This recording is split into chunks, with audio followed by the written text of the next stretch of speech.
que vai fazer a palestra desta noite, ela vai transcorrer comentários gerais do livro Céu e Inferno, que, como ela bem disse, é um livro que nem todo mundo lê, né? Então é muito bom ela ter abordado esse tema, e eu tenho certeza que vai ser muito proveitoso para todos nós. Temos à nossa esquerda o nosso irmão Romero, que fará a prece de encerramento, e eu estou aqui com vocês na direção dessa primeira parte, e faremos um exórdio, como nós sempre fazemos, e eu faço questão de salientar que o exórdio serve principalmente para a gente relaxar, desligar do dia a dia, de nossos problemas, para que possamos estar preparados a prestar, digamos assim, mais atenção à palestra que virá a seguir. É muito importante esse momento de transição, que possamos purificar nossos pensamentos e nosso coração. Hoje nos pediram para falarmos um pouco do Livro dos Espíritos, as perguntas 866 e 867, que é do capítulo 10, que abrange o assunto da fatalidade. Muito interessante. Tem várias perguntas, são quase umas 15, depois vale a pena os senhores lerem. Por quê? Fatalidade é um termo que todos nós usamos muito quando acontecem problemas em nossas vidas ou com alguém que a gente conhece, coisas em geral. E a gente, popularmente falando, a gente diz, foi uma fatalidade, né? Aconteceu, foi uma fatalidade. Eu tenho certeza que os senhores já devem ter participado de assuntos dessa natureza. Aqui agora a gente vai ter, e no Livro dos Espíritos tem, uma abordagem da visão espiritual da fatalidade, muito interessante. Como são várias perguntas, no começo, no primeiro item, quando fala da fatalidade, é perguntado da seguinte forma: haverá fatalidade nos acontecimentos da vida, de acordo com o sentido atribuído a esse vocábulo, como eu falei? Em outras palavras, todos os acontecimentos são pré-determinados? Nesse caso, se forem, que venha a ser a do livre-arbítrio. Interessante, né? Aí, rapidamente, o que ele explica aqui? A fatalidade só existe pela escolha que o espírito fez ao encarnar, de sofrer esta ou aquela prova. Então, uma coisa que a gente sempre diz aqui, Cláudio Selva sempre fala também, nada acontece por um acaso. A grande maioria de coisas que acontecem na nossa vida, digamos, coisas mais substanciais, tem um motivo de ser. E muitas delas, o que também já falamos aqui várias vezes, muitas delas, quando estamos na vida espiritual, nós escolhemos, pedimos para passar certas provas, expiações, coisas desse gênero, para resgatarmos erros nossos. Então, às vezes, acontecimentos que nós designamos como uma fatalidade, como aqui é dito, nós mesmos escolhemos e pedimos para passar aquela determinada prova. Aí aqui está continuando, ao escolhê-la, elege para si uma espécie de destino, que é a consequência mesma da posição em que se achará colocado. Continuando, refiro-me às provas físicas, porque ao tocante às provas morais e às tentações, o espírito, conservando o livre-arbítrio, quanto ao bem ou ao mal, é sempre senhor de ceder ou de resistir. Então, o que é dito aqui? Essas fatalidades, digamos, físicas, um exemplo, o jovem sofreu um acidente de moto, ficou paralítico, né? É uma fatalidade, acontece isso. Ou teve uma bala perdida, como o Cláudio diz, bala perdida não está perdida nada, nunca tem, né? Tudo tem um motivo. Às vezes entrou uma bala perdida, pegou uma criança, uma fatalidade, e no fundo não é.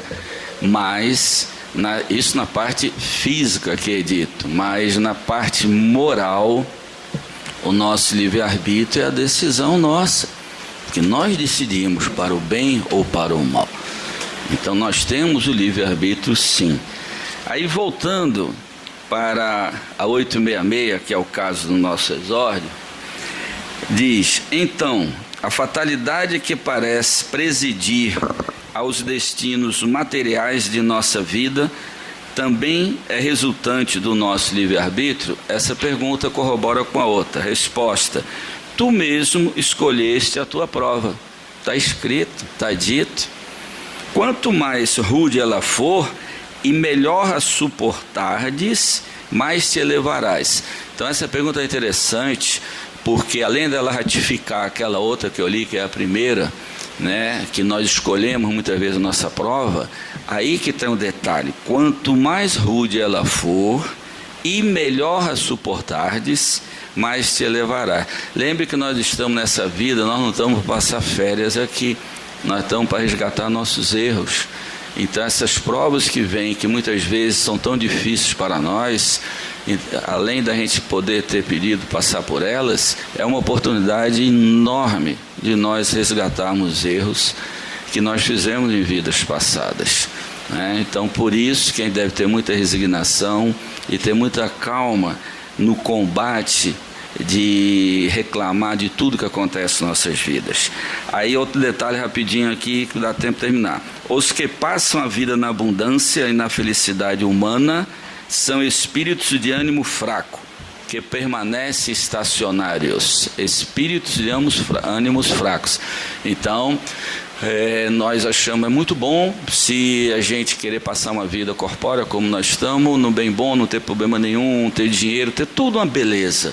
Mas no caráter de evolução espiritual isso é muito ruim, a não ser que a gente já esteja num certo nível que não precise, que a gente no planeta Terra praticamente não é.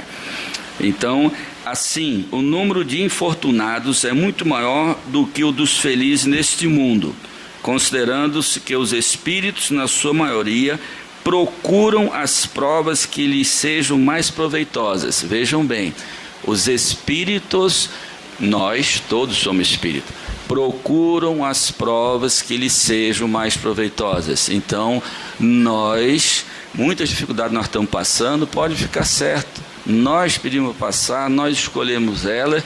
Por quê? Porque nós sabemos que se nós conseguirmos superá-las, nós vamos crescer espiritualmente, e o nosso objetivo do espírito estar encarnado é a evolução. Então pensemos nisso. E outra, para terminar: eles veem muito bem a futilidade das vossas grandezas e prazeres. Veja outro termo interessante, eu costumo bater todos os livros da codificação, é muito interessante a expressão que eles usam, melhor que são verdadeiras. Eles veem, os espíritos, muito bem a futilidade das vossas grandezas e prazeres. Então nós estamos muitas vezes encarnados aqui, damos um valor enorme a uma coisa que, assim, materialmente ela pode ser interessante, mas espiritualmente o valor dela é muito pequeno, e a gente se apega a isso, a gente cria uma confusão por causa de uma coisa tão simples. Então aqui a gente precisa reciclar esse nosso pensamento. Continuando: aliás, a vida mais venturosa é sempre agitada, sempre atormentada, mesmo na ausência da dor. Veja que outra coisa interessante: o que é que eles chamam a vida mais venturosa? A vida mais venturosa no sentido de evolução espiritual. Então, na hora que a gente estamos aqui e queremos crescer espiritualmente, com certeza nós vamos passar tormentas, nós vamos passar provações, nós vamos ser testados sempre. Para quê? Para que a gente ratifique a nossa, digamos, fé, a nossa, não é nem a força, a nossa evolução, o nosso conhecimento. Então, está dito, nós sabemos que vem turbulências, mas, como se diz também, Deus nunca coloca em nossas vidas nada que a gente não possa suportar. E lembrando, nós pedimos para passar certas situações. Então, vamos acreditar, vamos ter fé, né? Vamos olhar para frente e vamos estudar, porque através do conhecimento nos fortalece a enfrentar os problemas. A ultimazinha que tem, que é pequenininha, de onde vem a expressão nascer sob uma boa estrela? É uma expressão que tem, que muitos de nós, a gente fala assim, fulano nasceu com uma estrela na testa, não é verdade? Isso aí é uma expressão que todos nós conhecemos. Aí, resposta: antiga superstição, segundo a qual as estrelas estariam ligadas ao destino. Alegoria que algumas pessoas cometem a tolice tomar o pé da letra.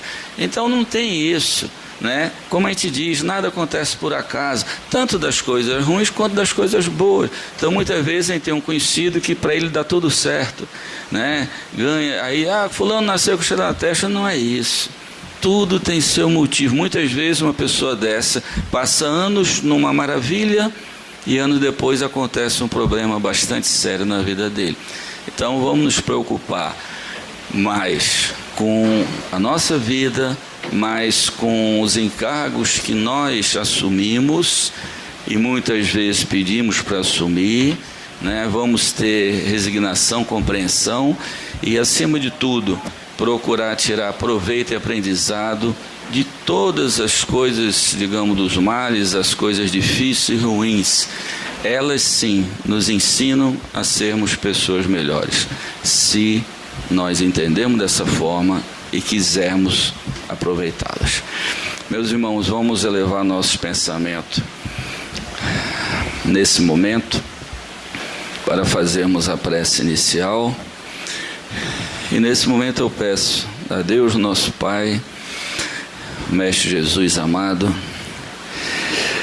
que ilumine todos nós aqui presentes, com muita luz, com muito amor, que ilumine a nossa irmã, que fará a palestra a seguir, ao nosso irmão, que fará a prece, e, acima de tudo, agradecemos ao Deus, nosso Pai, ao nosso Senhor, esta oportunidade, que saibamos e que lembremos sempre disso, a oportunidade que estamos tendo de conhecimento, de aprendizado, que com certeza nos ajudarão na nossa caminhada, no sentido de virmos a sermos pessoas melhores, espiritualmente mais evoluídos. Assim sendo, Senhor, peço permissão para dar início aos trabalhos da noite de hoje, passando a palavra à nossa irmã Laurinete. Que assim seja. Boa noite a todos. Eu vou conversar com vocês. Eu estudei o tema sobre esse livro, que é O Céu e o Inferno, que muitas pessoas imaginam, né? Assim, principalmente quem é de outras doutrinas, que professam outras religiões, elas, quando ouve esse tema, né, esse título, O Céu e o Inferno, já é uma coisa assim que se assustam. Como é que os espíritas, eles fazem um livro, não é? Tem um livro ou estudam um livro com esse título. E, na verdade, todos os livros da codificação, eles trazem para nós assim, ensinamentos e respostas que muitas vezes em outras religiões a gente procura e não encontra. Pelo menos assim é o meu caso, que eu vim de uma família evangélica e assim, meu pai era católico, mas assim, tio, avô, avó, mãe, todo mundo é evangélico. Então, na verdade, assim, eu procurava determinadas respostas que não me satisfaziam. Então, procurando aqui e acolá, e chegou um dia que eu precisei, porque, como diz, a maioria de nós chega na casa espírita, não por curiosidade, a maioria de nós chega pela dor. Então, é o meu caso, eu cheguei pela dor. E aí, da primeira vez que eu cheguei dentro de uma casa espírita, o meu marido estava dentro da UTI. E aí ele me pediu para eu ir num centro que tinha ali em Piedade, o Jefa. E eu já tinha ido com ele, que meu marido gostava, e já tínhamos ido em centro de Umbanda, em vários... Aí eu sei que quando eu cheguei dentro do centro, que eu fui fazer a consulta para ele, eu me virei para o médico que estava me entrevistando, imagine como eu estava. Eu disse, olha, minha senhora, eu estou aqui, mas eu não estou aqui. Então é uma coisa meio maluca. E aí quando eu cheguei, ela disse, pacientemente, que normalmente os médios das casas são preparados para nos ouvir. E aí ela me explicou como era que eu deveria agir. E eu já achei estranho, porque ela disse que eu ia ter que voltar na terça-feira para pegar o resultado da consulta. Eu já me virei para minha filha e disse, está vendo? Já quer de novo que eu volte aqui. Quer que eu venha ver aqui nessa casa? Bom, eu sei que eles foram visitar o meu marido no hospital, na UTI, começaram a ir na minha casa fazer o evangelho no lar e começaram a nos dar determinados livros. E eu fui na minha biblioteca, na minha casa, eu vi que eu tinha toda a coleção, não é, a coleção dos livros espíritas. Eu disse, esse livro eu tenho. Eu nunca tinha aberto nenhum dos livros. Quer dizer, é tanto que eu tenho edições antiquíssimas. Nós comprávamos, íamos assim viajar, e a gente chegava no aeroporto, comprava um livro, eu abria, olhava, mas eu acho que não era o momento, eu não estava preparada para ler a codificação, não é? Então, quando eles começaram a ir lá em casa e fazer o evangelho no lar, eu comecei a ter curiosidade e comecei a ler. E comecei a ir ao centro, que eu vi que não era nenhuma coisa estranha. Porque como eu tinha ido em centros de Umbanda, tinha aquelas danças, aqueles eventos que não me agradavam, não era aquilo que eu queria. E aí, quando eu comecei a estudar o Livro dos Espíritos, eu comecei a achar determinadas respostas que eu procurava e não encontrava. Aí foi me dando a curiosidade de continuar frequentando o centro. E ao frequentar o centro, eles oferecem curso, como toda casa espírita oferece, e aí eu comecei a fazer o ESD. Comecei a fazer todos os cursos que tinha dentro do GEFA. E aí eu observo que a maioria das pessoas que vêm ao centro falar, elas falam apenas, a maioria das vezes, ou sobre os temas do Evangelho, ou sobre o Livro dos Espíritos. E como eu fui convidada hoje para falar com vocês, então eu não sou palestrante, mas aí eu resolvi estudar um pouquinho O Céu e o Inferno, que é um livro assim que eu admiro muito, porque é um livro que traz para nós os exemplos de como um dia nós iremos nos encontrar no mundo espiritual. E o que é interessante é que ele se chama O Céu e o Inferno, mas é a justiça divina segundo o Espiritismo. O que é que a gente entende, nós que estamos aqui, por justiça divina? Quantas vezes nos acontece alguma coisa e nós pensamos assim, mas Deus está me castigando, não é? Muitos de nós, a gente pensa que a gente está recebendo um castigo de Deus, quando na realidade Deus não castiga nenhum de nós. Quer dizer, nós é que somos responsáveis pelas nossas atitudes, por tudo que nos acontece. E muitas vezes, alguns de nós imaginam, não é?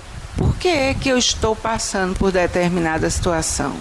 Por que é que o meu irmão, meu vizinho ou meu amigo não passa por isso e me acontece isso? E a gente fica sem resposta, não é?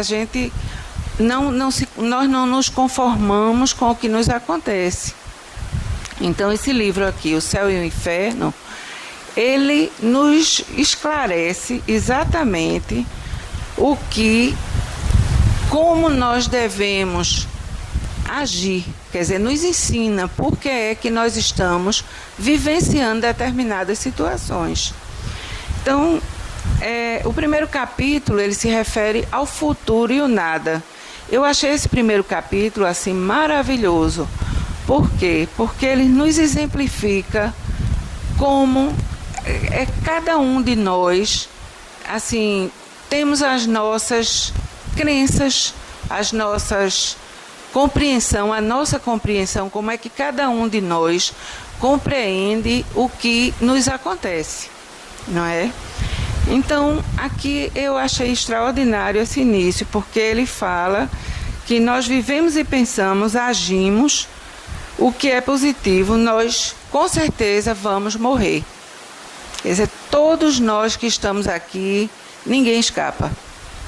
Alguns mais próximos, outros mais teremos uma vida mais longa, mas com certeza a morte, a partir do momento que nós nascemos, é como que se nossos dias já estivessem ali, já recebemos um carimbo determinado.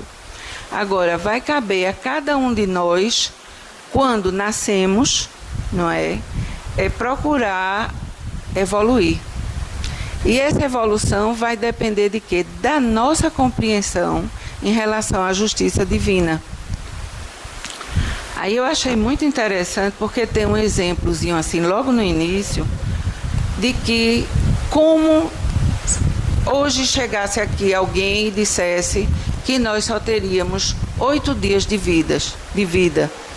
Então, o que é que nós iríamos fazer, como cada um de nós, que atitude cada um de nós iríamos ter diante desse prognóstico, não é? Como era que nós, se nós não acreditássemos que vamos ter uma vida, que vamos continuar vivos, que a vida continua, que apenas perdemos o nosso invólucro físico, nós, o que era que iríamos fazer? Iria ser uma verdadeira barbaridade, não é? Nós iríamos fazer coisas assim que, como diz a história, até Deus duvida, porque nós não iríamos respeitar o próximo, não iríamos respeitar as leis, nem dos homens, nem as leis de Deus. Mas quando nós sabemos que a vida continua, quando a gente tem consciência de que a vida ela é eterna, quando Jesus disse que a vida é eterna, não é porque nós não vamos perder o corpo físico, mas nós iremos perder o corpo físico, e iremos, quantas vezes forem necessárias, nós iremos ter oportunidades. Então a justiça divina é exatamente essa, dessas oportunidades que Deus nos oferece e nos mostra como a gente depende de quê? Da nossa evolução moral.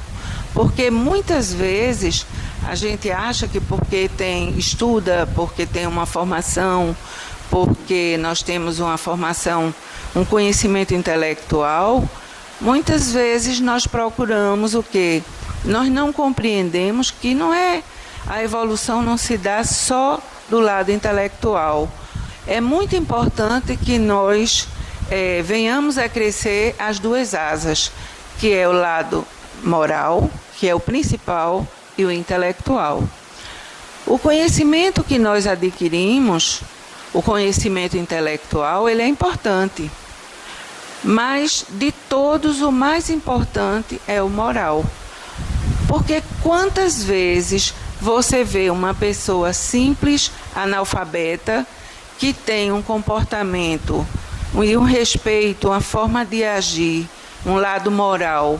Muito que eu digo não é um lado moral, não é a forma de vestir, não é só a forma de falar, nem nada disso. Às vezes a pessoa fala errado, mas ela tem um comportamento completamente diferente de quem tem o lado intelectual mais desenvolvido, não é? Então, isso é o que esse livro traz para a gente. Ele traz exatamente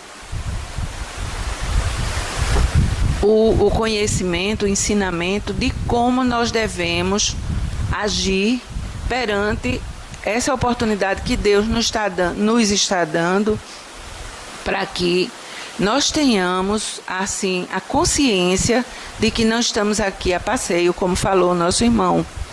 Nós estamos aqui exatamente para aprender, não é? E esse aprendizado a gente colocar em prática, não é? A caridade, como a doutrina dos espíritos, ela é muito assim, ela exige de nós exatamente o ensinamento e o conhecimento sobre o quê? Como agirmos em relação ao próximo. Não é aquela caridade, só aquela caridade de doar um bem material. Porque muitas vezes nós não estamos a precisar de dinheiro, mas a gente precisa que alguém nos ouça, nos escute. Então a caridade ela é ampla, não é? Então muitas vezes uma pessoa simples e humilde, ela nos dá uma lição, ela nos dá um conselho muito melhor do que às vezes o intelectual. Um cientista que muitas vezes a maioria deles não creem que Deus, ou se creem, não podem nem... Hoje em dia eu acho que a coisa já mudou, mas anos atrás, se um cientista falasse que amava a Deus, que era temente a Deus, ele era execrado perante a sociedade científica, não é? Então, é importante que nós tenhamos também a humildade de compreender que não é o lado intelectual que é importante, mas sim o lado moral. O lado moral compreende o quê? Como nós agimos e como nós nos comportamos perante os outros, não só aqui na casa espírita, mas em todo local. Como a maioria de nós, assim, sempre estamos aqui a comentar que o trânsito é o nosso maior lugar onde nós nos exercitamos, não é? Porque muitas vezes, antigamente, quando alguém me dava um tranca ou fazia alguma coisa errada, eu enlouquecia. Hoje em dia eu já paro um pouquinho e digo, Deus te acompanhe. E Deus te ajude para que você não prejudique uma pessoa, um inocente lá na frente. Então é esse pensamento que eu procuro exercitar no meu dia a dia. É fácil? Não. Mas estou tentando, não é? Mas voltando aqui ao livro O Céu e o Inferno, então ele tem também um exemplo muito interessante, como eu estava falando antes, sobre 2 casos. O caso de um rapaz que ele descobre, logo no iniciozinho assim tem um trecho, que ele fala de um rapaz que ele recebe a notícia que ele tem de 8 dias a no máximo 2 anos de vida. E ele para de estudar, ele para de trabalhar e começa a fazer uma verdadeira loucura na vida dele. Aí as pessoas chegam para ele e procuram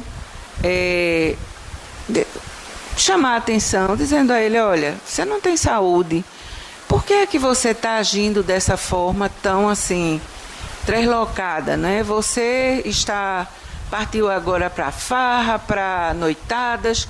Então, se você agir dessa forma, ele disse, olha, mas eu vou morrer mesmo. Para mim, tanto faz, porque quando eu morrer tudo vai se acabar. Então, quer dizer, essa atitude dessa criatura é exatamente a atitude de quê? Do niilismo, daquela pessoa que não acredita em nada, quer dizer, acredita que morreu, acabou, finito. E aí mostra logo em seguida o caso, se esse rapaz fosse uma pessoa espírita, que tivesse o conhecimento da doutrina, ele saberia que exatamente ele deve aproveitar ao máximo aquele tempo que ele tem, aquela oportunidade, os dias que lhe restam, para que ele possa se aperfeiçoar mais, para que ele possa melhorar, para que quando ele chegar no mundo espiritual, ele esteja mais assim, ele tenha aproveitado a encarnação que ele teve, a oportunidade de estar aqui na Terra. Então, isso é um exemplo assim, bem diferente, de 2 atitudes antagônicas. Então, nós precisamos ter essa consciência, porque quando a gente imagina a doutrina dos Espíritos só, o Evangelho e o Livro dos Espíritos, que o Livro dos Espíritos tem a parte filosófica, a parte científica, e a doutrina, ela se divide em vários livros, quer dizer, não só tem o Céu e o Inferno, tem a Gênese também. A Gênese é um livro mais complicado, é um livro mais que é necessário que nós tenhamos assim uma leitura mais apurada, que a gente tenha mais paciência para a gente compreender a Gênese. E todos os livros são importantes, todos os livros da codificação são importantes. Então, o Céu e o Inferno, ele tem assim uma forma de explanar para a gente muito, muito tranquila. Então, ele vem falar também sobre o temor da morte. Quem de nós aqui presente não tem medo de morrer? Não é? Porque a gente não imagina como é que a gente vai, ou como é que nós iremos nos encontrar amanhã. Não é? Como é que nós iremos nos encontrar no mundo espiritual? Não é? A gente lê muito romance, é muito bom a gente ler aquele romance maravilhoso, que no romance é tão rapidinho, né? No instante, as obras assim, dá aquela conclusão, que como foi que fulano se encontrou, como é que todo mundo, né, ficou maravilhoso e evoluiu, etc. e tal. E não é bem assim. Tem espíritos que passam verdadeiros séculos e não compreendem, não absorvem que ele morreu, que ele desencarnou, que ele está no mundo espiritual e que a vida continua. Então, quer dizer, o temor da morte, ele é importante para nós. Primeiro, para que nós, se nós soubéssemos que nós iríamos desencarnar e no outro dia estaríamos já todo mundo no paraíso, ia ser uma loucura, né? Todo mundo ia estar se suicidando aí, porque ninguém ia ter medo de morrer, né? E a morte, ela é, quer dizer, um fato para todos nós. Então, quer dizer, o homem, qualquer que seja o grau de escala a que pertence, desde o estado de selvagem, então você veja que até o selvagem ele também tem medo da morte. E uma coisa que me chamou muito a atenção é que a oportunidade, como diz, que a justiça divina e o ensinamento de Deus, ele está dentro de cada um de nós, é muito importante isso. Porque se a gente parar para observar direitinho, você veja que mesmo que você chegue numa tribo de índios que nunca teve contato com a civilização, eles adoram o sol, eles adoram a lua, eles têm um ser superior. Já observaram isso? Né? Que muita gente, hoje em dia tem muita gente que diz assim, eu não acredito em Deus. Sexta-feira mesmo nós estávamos no trabalho lá dentro, eu fui doutrinar um espírito e ele chegou e me deu assim, ficou com raiva porque eu disse, seja bem-vindo em nossa casa em nome de Jesus. Ele disse, que Jesus que nada. Quer dizer, aí quando ele começou a falar, ele me deu um esculacho, uma lição que Deus não existia, que Jesus não existia, nem coisa nenhuma. Então, quer dizer, e eu fui falar para ele que a vida era eterna, fui conversar com ele, mas ele me deu um fora tão grande, eu disse, olha meu irmão, não dá para o senhor, eu vou explicar assim, vou ser mais clara com o senhor, porque é engraçado, porque quando a gente está doutrinando um espírito, muitas vezes não é dado a gente a oportunidade ou o direito da gente dizer aquele espírito que ele desencarnou. Às vezes é como se desse um tranca na gente. E assim, eu comecei a falar, tanto que depois o médium se virou para mim ali e disse, mas você, hein, botou para quebrar. Por quê? Porque ele começou assim a me testar. Eu disse, meu irmão, você desencarnou, pelo que eu estou vendo, você é um homem e está falando comigo através de uma moça. Passe a mão no seu cabelo e veja que você está falando comigo, você está tendo a oportunidade de se comunicar comigo através de uma moça. E ele ficou com raiva, ele disse, você está querendo me enlouquecer? Eu disse, de jeito nenhum. Você não tem mais o corpo físico, você perdeu o seu corpo físico e hoje você é um espírito e continua em relação a Deus. Você acha que você está vivo por quê? Por que é que você continuou vivo e não tem um corpo físico? Aí ele não teve resposta para me dar. Ele começou a dizer que eu estava querendo enlouquecê-lo. E aí foi necessário que eu chamasse alguém que era amigo dele, que ele tinha conhecido em vidas na vida presente que ele teve, que aquela pessoa havia desencarnado antes dele e que aquela pessoa iria conversar com ele.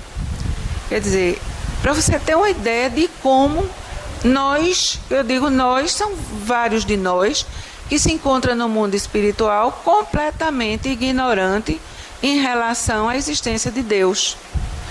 Então, é importante que cada um de nós procure se esclarecer, procure ler e estudar sobre a doutrina, não só para vir aqui ouvir uma palestra. É muito interessante chegar em casa hoje, pegar esse livrinho, dizer, olha, eu vou ler esse livro, nem que eu leve um ano lendo, mas eu vou ler devagarinho. Então, é importante que nós tenhamos a paciência de procurar nos esclarecer, para que quando nós chegarmos no mundo espiritual, a gente não chegue assim na condição de um irmão desse, como chegou. E não quer dizer que nós que estamos aqui na tribuna, porque nós estudamos e porque nós lemos, que nós praticamos. Nem tudo que a gente diz aqui, muitas vezes, a gente diz porque a gente estuda, mas muitas vezes a gente não pratica, a gente não vivencia. Então, quando a gente voltar para o mundo espiritual, mesmo na condição de espírita, nós vamos voltar nessa condiçãozinha que chegam os nossos irmãos aqui. Não pensem que nós aqui, que somos trabalhadores aqui, somos melhores do que os senhores, não. Nós somos talvez até piores, porque se Deus está dando essa oportunidade da gente ler, estudar, e a gente não vivenciar e não praticar, aí é que nós somos mais responsáveis ainda, porque a quem muito é dado, muito será cobrado.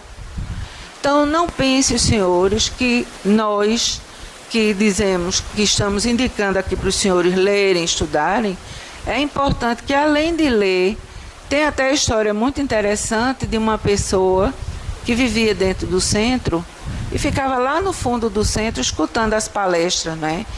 E tinha um palestrante que chegava e falava bonito para todo mundo. E quando ele chegou no mundo espiritual, aquele cidadão que estava lá no fundo do centro, caladinho, que nunca chegou na tribuna e deu uma palavra, estava numa situação, numa condição muito superior a dele. E ele chegou lá esnobando e disse, não, eu era palestrante espírita, falava para uma tribuna, para todo mundo, e, afinal de contas, eu estou aqui. Por que é que eu estou aqui? Ele disse, que o senhor falava e não vivenciava. E o que o senhor dizia ali na tribuna, eu chegava em casa e praticava. Então, o importante não é só a gente indicar para os senhores lerem, mas principalmente para vivenciarem. E é importante que nós que estamos aqui, a gente procure vivenciar também, porque cada um de nós, quando a gente desencarnar, nós não vamos desencarnar aqui e vamos assim, chegar lá contando vantagem e cantando golga, não. A gente vai chegar lá e a gente vai chegar, olhe, naquela condição que nós estivermos espiritualmente e materialmente, que é aquilo que a gente praticou. Então, o importante do estudo da doutrina não é só a gente chegar aqui e falar, não, é importante a gente vivenciar. É o melhor de todos. Então, eu peguei 2 exemplos para que não ficasse assim, só falando, porque aqui ele fala sobre toda a condição de vários espíritos, os espíritos felizes, espíritos suicidas.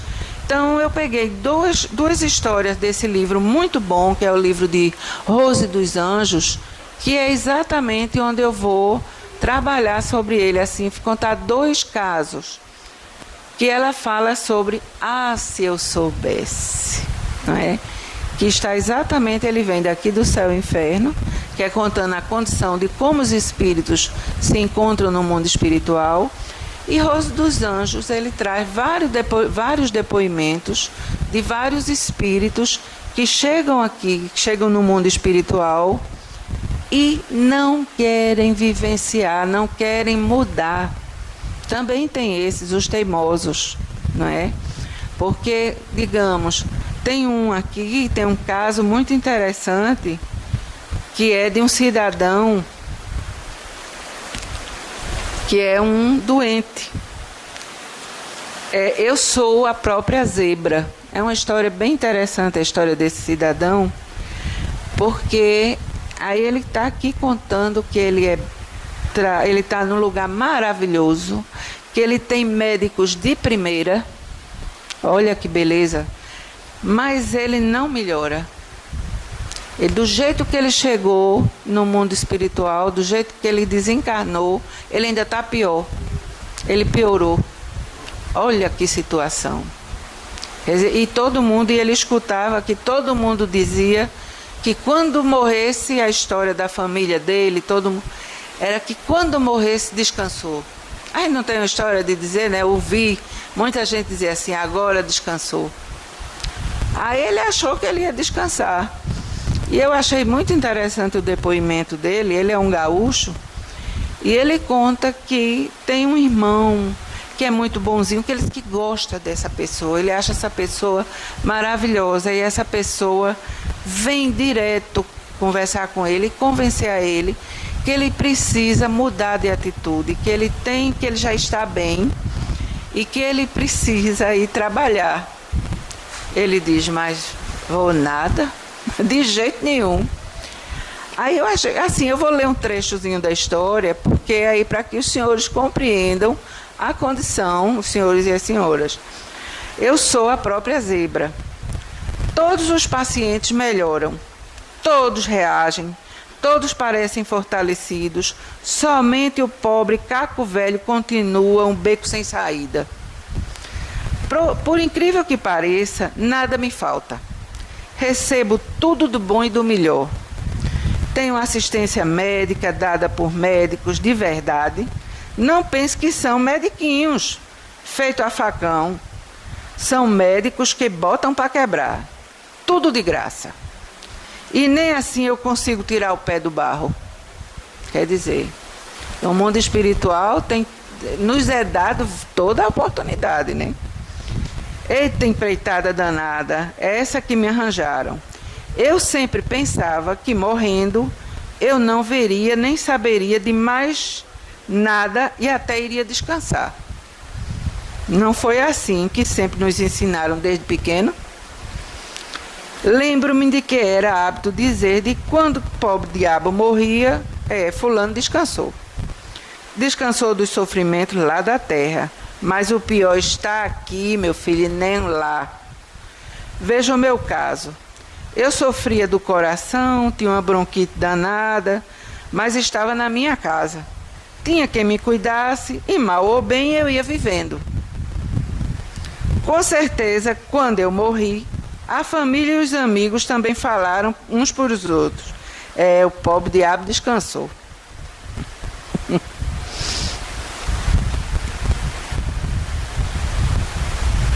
Não foi que eu estava. Descansaram eles de ouvir a minha tosse dia e noite. Mas para mim a coisa piorou 1 milhão de vezes. Fico invocado e de ver tantos velhos remoçando, e eu que nem tinha tanta idade vou de mal a pior. Quer dizer que no mundo espiritual, quando a gente chega e quando a gente procura crescer até no mundo espiritual também, a gente vai melhorando, a gente vai ficando mais jovem, né? Olha aí. Sinto-me tão fraco, mas tão fraco mesmo, que temo levantar, caminhar, sair à rua. Pois se me resfrio, é certo que vira uma pneumonia. Quer dizer, ele ainda estava arranjando mais doença, né? E se o vento for forte, é bem capaz de me arrebatar para o ar e a queda será fatal para minha ossadenta, velha e carcomida. Aí é que vai ser de lascar. O caco velho com uma perna ou um braço quebrado. Quer dizer, ele ainda no mundo espiritual, ele acha que vai cair, que vai quebrar o braço, vai quebrar a perna. Aí é que vai ser, né? Pois nesse estado miserável ainda há quem diga que eu preciso mesmo é de trabalhar. Confesso que não sei qual o motivo de implicarem tanto comigo. Quer dizer, ele estava inconformado, né, com a situação dele. Então, isso aí somos nós, viu, minha gente? A gente tem que ter muito cuidado para a gente não agir desse jeito. É implicância no duro, minha gente. Pois basta olhar para mim para ver que não tenho a mínima condição de trabalhar. Quando, na minha santa ignorância, eu ia imaginar que iam me obrigar a continuar vivendo essa vida maldita, quando, meu Deus do céu, né? Já pedi, já implorei que me deixassem morrer, que me aplicassem injeção envenenada, que fizessem qualquer negócio, contanto que eu descansasse. Mas qual nada? Os médicos até dizem que eu estou mais forte do que quando cheguei. Quer dizer, ele não tinha mais nada, mas a mente dele dizia, quer dizer, isso não era a mente, era a preguiça. Se eu pudesse me curar sem trabalhar, acho que não seria todo de ruim, porque todos aqueles que gozam de boa saúde vivem bem e até parece que são muito felizes. Foi como nosso irmão estava falando no exórdio, né? Quer dizer, a gente olha a vida dos outros, acha que todo mundo está bem, a da gente é que está ruim. Mas eu só em pensar que um dia terei que trabalhar para ressarcir os débitos que estou adquirindo, por Deus, sinto vontade de morrer outra vez. Veja que situação, né? Meu azar é que tudo o que eu quero, o que penso e o que faço não dá certo. Não vou dizer que dá zebra, porque eu sou a própria zebra. Em voltar para minha casa é coisa que nem posso falar mais. Tal é a gozação que fazem de mim. Eu pareço um palhaço, todo mundo se diverte às minhas custas. Quer dizer, ele dizia que queria voltar para casa, né? Ele queria, mas contanto que ele não tivesse que trabalhar. Também pudera. Quando eu melhoro, fico o tempo todo conversando asneira para me distrair e divertir os outros. Foi assim que eu sempre gostei de viver e sempre me dei bem com todos. Não vai ser porque morri que vou mudar. Mudo não. Quer dizer, no mundo espiritual, se a gente continuar do jeitinho achando que eu sou assim mesmo, quer dizer, vai piorar a nossa situação, né? Vou continuar assim até morrer de todo. Um dia tem de ter fim. Não pode continuar indefinidamente esse negócio de trabalhar enquanto se está vivo e continuar trabalhando depois de morto. E quando é que a gente vai descansar? Quer dizer, o negócio dele, ele queria descansar de todo jeito. Quem quiser me ver bem arrenegado, que venha me falar em trabalhar. Tenho tanta quisila de ouvir falar de trabalho que chego a ficar arrepiado. Quer dizer, o cidadão era preguiçoso todo. Então, minha gente, a preguiça, olha, né? Se me dessem um bom chimarrão e me deixasse sentar à sombra de uma árvore, por Deus que eu não me incomodava, ninguém até melhorava, porque logo se reuniriam à minha volta um bando de simplórios, que nem eu, e dentro em pouco o pagode estaria armado e todo mundo se divertia. Quer dizer, a busca desse cidadão era o quê? Preguiça e só pensar em lazer, né? Mas eu nem peço o chimarrão, porque já sei que vai dar zebra. De todas as coisas que eu mais gostava agora, estou privado. Como é que um pobre homem vai continuar vivendo no meio de tantas contrariedades? Ora, ele estava ali se sentindo, né, contrariado. Como eu sou muito honesto, vou dizer a verdade. Eu não gosto e não quero continuar aqui. Mas lá por isso não deixo de reconhecer que aqui há coisas boas, à beça. E para aqueles que gostam e querem melhorar, a boca é boa. Mas me digam que é um pobre diabo como eu vai querer que com reformas. Quer dizer, reformas com ele, zero, né? Quando me falam estudar, chega até me dar urticária. Se eu não estudei quando eu era gurizote, o que vou querer estudando agora? E a gente sabe que no mundo espiritual, a coisa mais importante é a gente voltar, participar de cursos, não é? Para a gente aprender alguma coisa. Que complicação eu fui arranjar. Será que ninguém se dá conta que eu sou um grosso, um burro, um ignorante que só pensa em viver a vida mansa? que me ofereçam sombra e água fresca, a não ser, só sei aproveitar isso. Sinto que o cerco está apertando, não me dão a mesma atenção. Está apertando. As visitas estão escasseando cada vez mais, as regalias estão diminuindo, não me convidam para reuniões do parlatório, que no mundo espiritual existem reuniões exatamente para nos mostrar lições sobre o Evangelho, sobre o mundo espiritual, para que a gente procure crescer e evoluir espiritualmente. Também convidar, para quê? Eu só diria asneira. A coisa está mudando mesmo, acho que vou botar minha barba de molho. Já ouvi falar de lugares bem piores do que esse aqui, quer dizer, já estavam dizendo a ele que se ele não mudasse, a coisa ia, né? Aqui não posso me queixar, porque não falta nada. Além disso, sou tratado como gente. Ninguém tem culpa de eu não querer viver como gente. Até o amigo velho sumiu dessas bandas, é verdade, estou na pior. Quer dizer, os espíritos insistem, quer dizer, os nossos guias, os nossos amigos que vêm nos ajudar, eles vêm aqui, né, nos aconselhar. E nós, se a gente não procurar escutar aqueles conselhos, eles vão saindo de perto. É como o nosso também, o nosso guia espiritual, que eles nos estão aconselhando, olha, a hora está perto, está chegando. E a gente não procura mudar, então, né? Também que falta me faz o velho amigo. Se ele vem sempre com os meus mesmos sermões, até parece um realejo que toca sempre a mesma música. Quer dizer, o cara vinha aí, ó, a mesma coisa no ouvido dele. Depois ele sai e aquilo fica martelando no meu miolo. Quem avisa, amigo é. Quem avisa, amigo é. Quem avisa, né? Às vezes eu fico cheio dos sermões dele. Mas no fundo eu sei que ele está com a razão. Quer dizer, ele sabia que o caminho era aquele, né? Gosto daquele velho, uma barbaridade. Não posso nem pensar nele, que já me vem um sufoco e eu começo a chorar. Quer dizer, ele se emocionava com aquele espírito que chegava junto dele, aquele amigo que vinha aconselhar, né? E é como nós, que muitas vezes a gente está assim sofrendo. Aí o nosso guia espiritual dá um conselho a gente, faça uma prece, e a gente faz uma prece, e a gente se emociona, e a gente até entende a situação que a gente está vivenciando. Eita, homem bom e corajoso, nem se deixou abater com essa tal de vida daqui. Está sempre alegre e bem contente, assim que eu gostaria de ser. E naquele negócio, não se treina quando se é moço, depois não engrena de jeito nenhum. É o tal da disciplina que eles vivem querendo impingir na gente.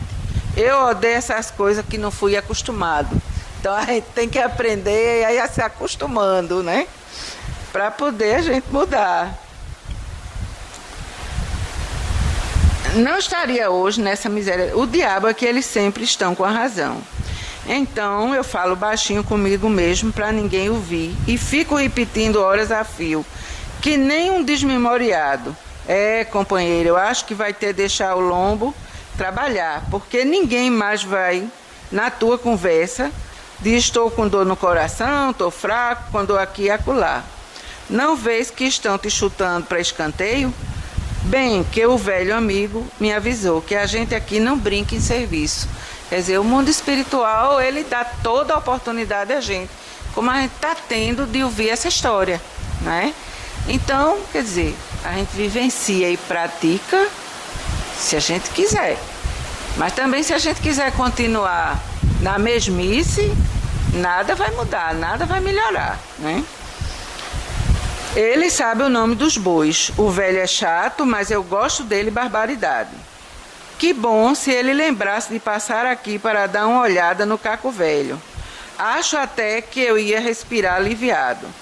Pensei que ele estava blefando e acabei levando o maior blefe da minha vida. Vai ser burro assim no inferno. Então veja só. Então o nome dele é João de Deus. Essa lição para a gente é um achado.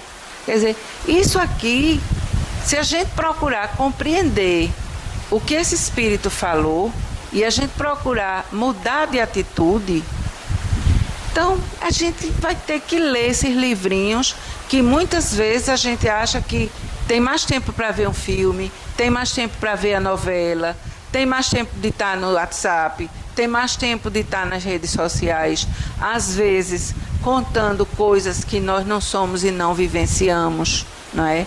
Então, o importante nessa vida terrena que nós estamos, é necessário que também a gente tenha uma vida social, é importante que nós tenhamos amigos, é importante que a gente tenha uma distração, um lazer, Agora, é importante que nós tenhamos olhos de ver, ouvidos de escutar e começar a praticar. Porque se nós acharmos que isso aqui está ruim, quando a gente chegar no mundo espiritual, a coisa vai ser bem mais difícil. Porque difícil não é o que nós estamos passando aqui, não. Difícil vai ser quando nós tivermos que nos enfrentarmos.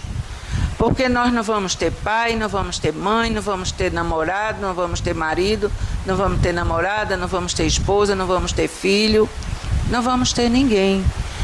E, gente, o importante também é a gente ter a humildade e a gente aprender a agradecer a Deus a oportunidade que Deus nos dá todos os dias. Da gente, cada dia, a gente amanhece um dia, está vivo, da gente começar, se eu errei ontem, vou procurar melhorar hoje. Então, isso é o que eu precisava passar para nós aqui, não é?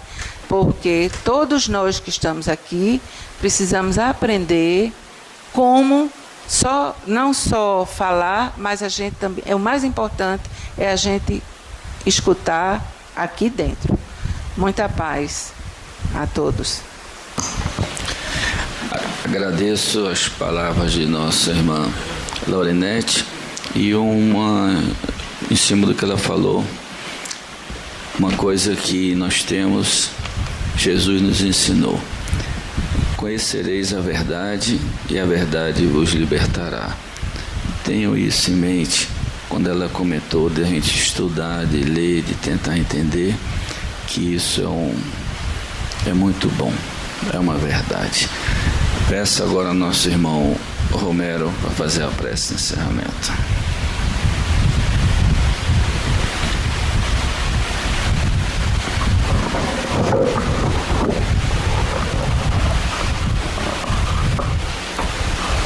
Em nome de todos os presentes, agradecemos, Pai amado, ao Cristo de Deus, a Manuel Quintão, a todos os anjos de guarda que trabalharam para que pudéssemos aqui estar.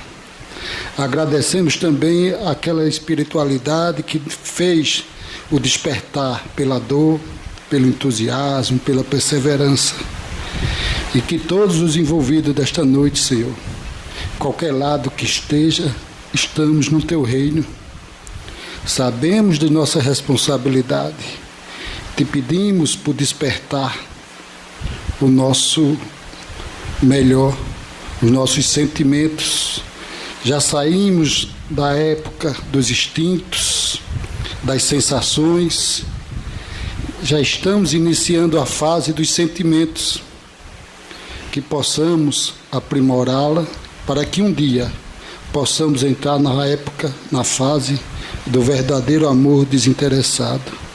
Com a Tua luz, certeza, pedimos a todos os envolvidos que fiquem em prece para que o nosso trabalho tenha a qualidade que a espiritualidade assim confia e que possamos auxiliar os mais necessitados desta noite na Tua luz de paz, amor e caridade. Que seja louvado o Cristo de Deus em nossas vidas, hoje, agora e sempre.